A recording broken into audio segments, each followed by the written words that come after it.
Water is so simple, but so fundamental to chemistry and life.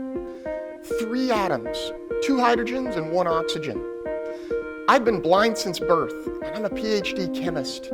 I've been visualizing molecules like water and hundreds of others in my mind for decades, but not until today have I had the ability to draw them from my mind for the rest of the community to see them.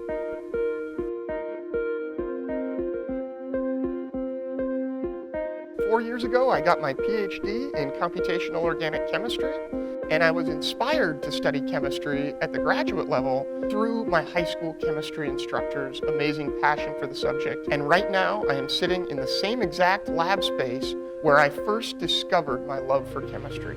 I am here to demonstrate one of the best tools in development to make chemistry accessible and inclusive to anyone and everyone who wants to study it. My high school chemistry instructor was really amazing because she knew that I would never give up.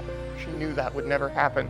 And she did everything in her power to make sure that I had all the resources I needed to study chemistry and be successful at it.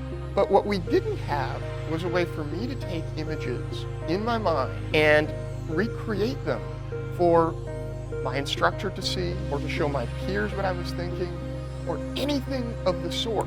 And this tool that we have before us, the CASI tool, allows us to build chemical models using Lewis electron dot structures, which is something taught to middle schoolers and high schoolers alike.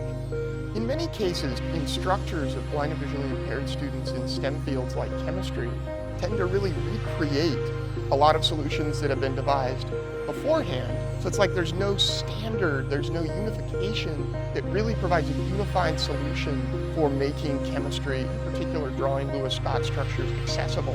Everybody's trying to recreate the wheel almost. And what this tool does is it gives us a unified solution to the problem that all teachers can use so that they can focus on teaching and not recreating ways of making things accessible.